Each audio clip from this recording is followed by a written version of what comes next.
বন্ধুরা, আমি সকাল সকাল রান্নাঘরে চলে এসেছি। এবার কড়াইতে তেল গরম করে নিয়েছি। আজ করে নিব রুই মাছ দিয়ে পটল দিয়ে পাতলা ঝোল। এই রুই মাছ বাজার থেকে কিনে নিয়ে এসেছে দাদা। রুই মাছটা ধুয়ে পরিষ্কার করে নিয়েছি। কড়াইয়ে তেল গরম করে নিয়েছি। এবার পটলগুলো ছেড়ে দেবো।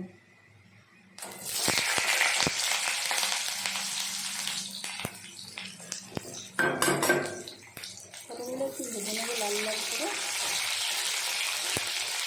ভেজে তুলে নেবো। তারপর আরও কিছু রান্না আছে, একটু ঢ্যাঁড়স ভাজবো। পটলগুলো আমার মাছের ঝোলের জন্য লাল লাল করে ভাজা হয়ে গেছে। এবার তুলে নিচ্ছি।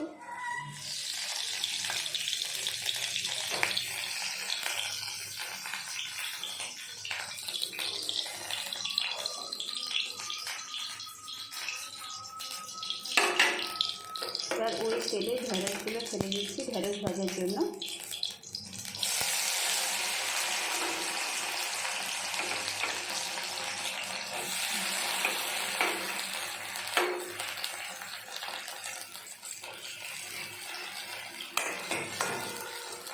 আমার খুব সুন্দরভাবে ভাজা হয়ে গেছে, এখন তুলে নিচ্ছি। ঢ্যাঁড়স ভাজা তেলের মধ্যেই এখন আমি শুকনো লঙ্কা ফোড়ন, শুকনো লঙ্কা আর কিছু গোটা জিরে ভেজে নিচ্ছি। কিছুটা আমি আলু সিদ্ধের জন্য তুলে নিচ্ছি। বাকি ভাজা জিরেটার মধ্যে আমি মুসুর ডালটা দিয়ে দিচ্ছি। মুসুর ডালটা ফুটে নিলাম। আমার খুব সুন্দরভাবে ফুটে গেছে, এবার নামিয়ে নেব। এবার কড়াইটা ধুয়ে পরিষ্কার করে নিয়ে মাছগুলো ভেজে নেব। কড়াই ধুয়ে পরিষ্কার করে নিয়ে গ্যাসে বসিয়ে দিয়েছি আর কড়াইতে সাদা তেল দিয়ে দিয়েছি মাছগুলো ভাজার জন্য। তেলটা আমার ভালোভাবে গরম হয়ে গেছে। এবার মাছগুলো ছেড়ে দিচ্ছি।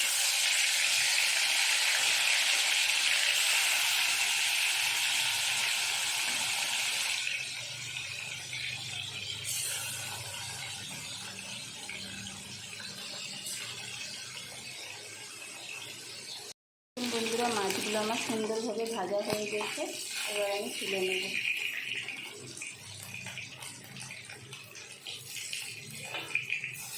লাল লাল করে ভাজা হয়ে গেছে।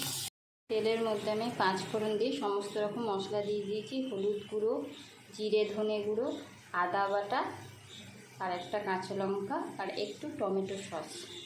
আপনাদেরকে দেখানো হয়নি। এবার মশলাটা ভালোভাবে কষিয়ে নিয়ে পটলগুলো ছেড়ে দেবো।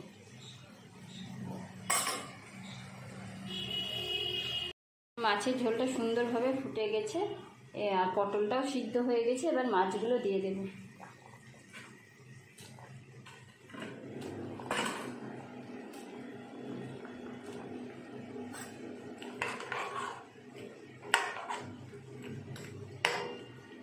মাছগুলো দিয়ে কিছুক্ষণ ফুটিয়ে নেব ঝোলটা।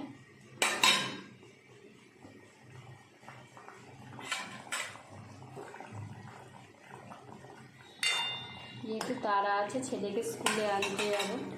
মাছের ঝোলটা আমার হয়ে গেছে। এবার ওপর দিয়ে একটু গরম মশলা ছড়িয়ে দেবো।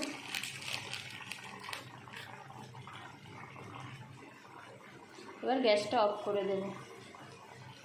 ঢেকে রেখে স্কুলে চলে যাবো আনতে ছেলেকে। পটল দিয়ে মাছের ঝোল, মুসুর ডাল, এখানে ঢ্যাঁড়স ভাজা, আলু সিদ্ধ, এই রান্না হয়েছে। আপনাদেরকে রান্নাগুলো দেখিয়েছি, কিন্তু কি হয়েছিল দেখানো হয়নি। এখানে তাহলে আমার ব্লগটা শেষ করলাম। আপনারা ভালো থাকবেন, সুস্থ থাকবেন, সাবধানে থাকবেন।